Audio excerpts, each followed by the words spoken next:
Bonjour à tous,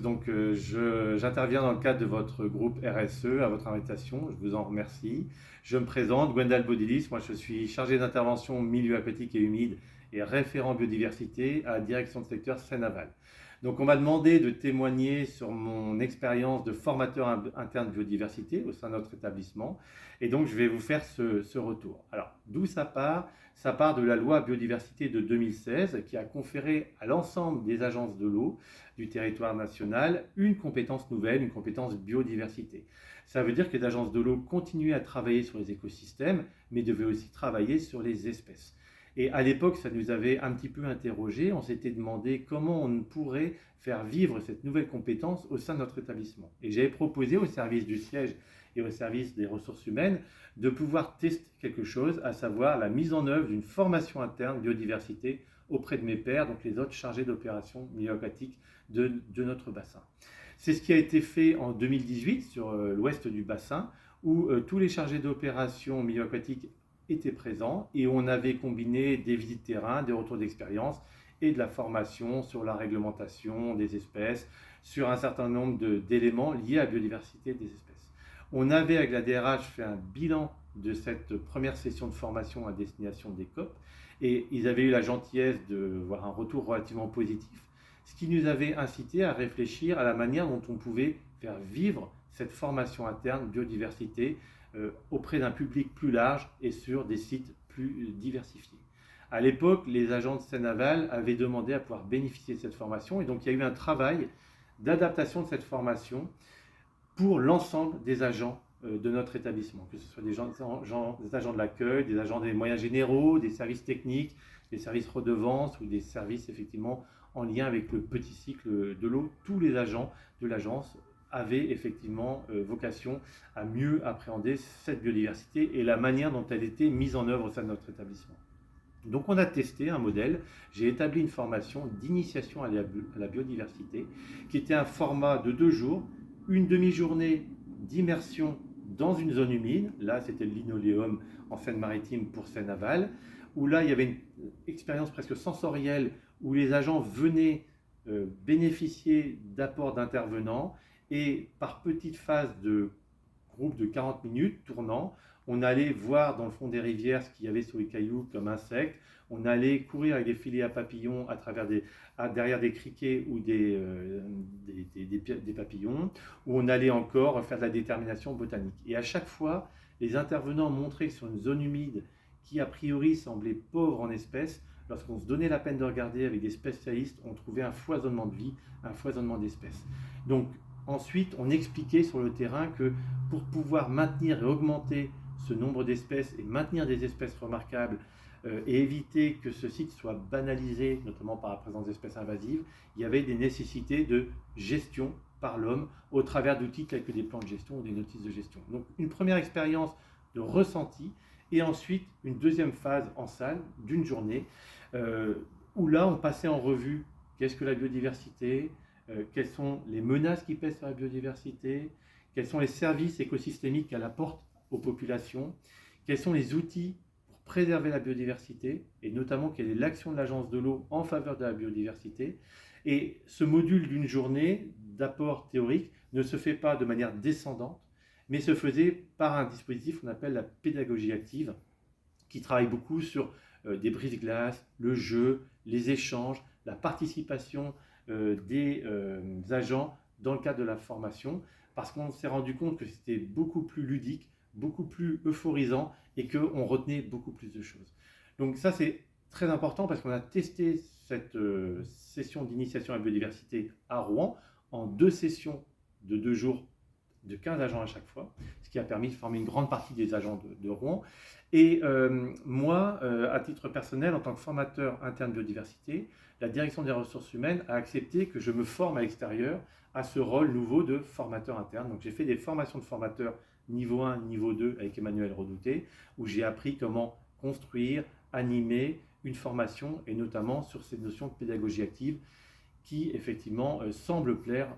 aux agents. Donc, suite à ce test un peu concluant sur Seine-Aval,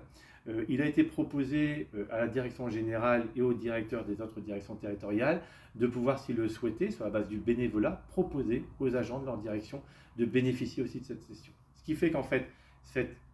initiation à la biodiversité qui a eu lieu en 2021 de manière expérimentale à Rouen s'est ensuite déclinée en 2022, 23, 24 à hauteur de 4 sessions de 2 jours chaque année sur différentes directions territoriales. Au final, il y a eu à peu près une douzaine de sessions qui ont été organisées, regroupant à peu près une quinzaine d'agents, ce qui fait que 141 agents de notre établissement ont bénéficié de cette initiation à la biodiversité. Et comme il y avait un formulaire d'évaluation par la RH, on a réussi à avoir le retour disant que 86% des agents étaient très satisfaits de cette formation et 13% satisfaits, ce qui effectivement est très, très agréable par rapport à l'investissement personnel que ça implique. Et donc ça m'a permis moi aussi d'apprendre, d'échanger avec les collègues, d'aller sur d'autres sites, de voir d'autres types de zones humides, de pouvoir bénéficier aussi de retours de la part d'autres directions territoriales et moi-même d'apprendre autant que effectivement j'apporte en tant que formateur. Donc ça c'est vraiment quelque chose qui m'a beaucoup tenu à cœur parce que ça a été un gros travail, un gros investissement, mais ça a été très positif pour moi. Donc dans le cadre de mon rôle de formateur interne biodiversité, je vous ai parlé de l'initiation proposé à tous les agents pour bien comprendre cette thématique et l'application au sein de notre établissement. À l'autre bout, je vous ai parlé de formation expert biodiversité qu'on avait initiée en 2017 et il a été demandé par la direction générale qu'on puisse la reproposer parce que beaucoup de chargés d'opération sont arrivés ou ont évolué et sont aujourd'hui en charge des thématiques milieu aquatique, biodiversité. Et donc, du coup, c'était intéressant de pouvoir leur proposer cette formation. C'est ce qu'on va faire là dans quelques semaines, puisqu'on est en train d'élaborer une formation experte biodiversité qui va se dérouler en une formation de 3 jours pour une quinzaine d'agents, d'abord à l'ouest du bassin en mai 2025, puis une deuxième formation, pareil, d'une quinzaine d'agents sur 3 jours, qui aura lieu à l'est, sûrement en Vallée d'Oise. Donc ça, ces dispositifs de formation, je tiens à le signaler parce que moi je ne travaille pas seul. Hein. Bien évidemment que je suis formateur interne, mais je travaille en appui avec Axel René Courreau de la direction du siège, la DPI, et aussi en appui de Cécile Tesser de la DRH. Donc on a vraiment ce trio qui agit pour élaborer, préparer, organiser les formations. Donc on est sur cette formation experte, là c'est un module un petit peu différent, on va travailler un peu plus sur la boîte à outils pour le chargé d'opération, qui va permettre d'avoir un retour d'expérience pour ces chargés d'opération, de comment monter des projets ambitieux sur notamment la biodiversité espèce, en tenant compte d'un certain nombre d'éléments, des outils de planification, l'identification des jeux d'acteurs en termes de biodiversité, la mise en œuvre des plans de gestion, notices de gestion, la notion d'acceptabilité sociétale.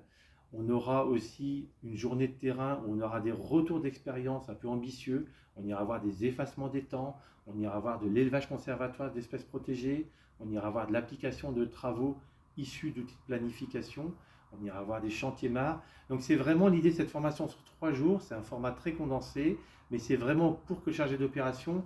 se sente plus conforté dans son rôle de COP, milieu aquatique et humide et biodiversité, et qu'il ait aussi des outils, des cahiers des charges, des retours d'expérience,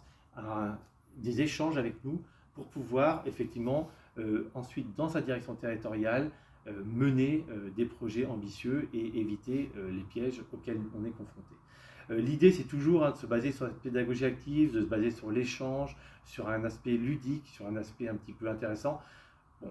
clairement, le thème de la biodiversité s'y prête bien sur ces formations pour faire de la pédagogie active. Donc, je vous ai parlé des deux extrêmes, initiation, experte. Il y a un autre type de formation que Axel et moi, on souhaiterait développer, mais pour le coup dans le cadre du 12e programme, parce que ça nécessite un gros investissement pour l'élaborer et pour la dispenser. Ça serait peut-être de proposer à moyen long terme à nos collègues chargés d'opérations sur d'autres thématiques, agriculture, eau potable, industrie, assainissement, donc sur d'autres thématiques en dehors de la thématique milieu, de pouvoir avoir une formation pour intégrer des actions biodiversité au sein de leur thématique. Par exemple, pour faire en sorte que dans le cadre de périmètres de protection de captage, on puisse gérer ces périmètres comme des espaces naturels protégés, pour mettre en place des nichoirs à rapaces dans certaines exploitations agricoles pour réduire l'utilisation de produits phytosanitaires, pour veiller à ce que les projets structurants ne viennent pas imperméabiliser des surfaces de zones humides ou de cours d'eau. Donc vraiment une formation à destination des COP qui permettrait de créer une sorte d'intégration de la thématique biodiversité directement dans leur métier. Donc là, il y a un gros chantier, mais ceci étant dit, lorsque l'on aura cette initiation, cette formation COP tout milieu et cette formation COP expert, on aura là un catalogue biodiversité à usage interne qui sera très intéressant, qui à mon avis que l'on pourra reproposer aux nouveaux arrivants aussi et qu'on pourra actualiser, et pourquoi pas à moyen et long terme, si c'était satisfaisant, proposer à d'autres agences de s'en emparer dans le cadre d'un échange interagences. Donc moi, à titre personnel, je voulais juste conclure là-dessus sur le fait que je suis très satisfait d'avoir pu expérimenter ce rôle de formateur interne au sein de notre établissement. Je suis assez reconnaissant de la part de la DRH et des directions de siège de m'avoir permis de me former et permis d'expérimenter et de décliner ces formations biodiversité. Je dois dire que c'est quelque chose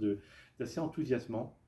qui prend beaucoup de temps, mais qui est assez effectivement valorisant. Et j'incite tous les agents qui souhaiteraient le faire à mettre en place cette action de formateur interne s'ils ont la volonté de partager leurs connaissances avec leurs collègues et d'en apprendre en retour. Je vous remercie et je vous souhaite une bonne continuation.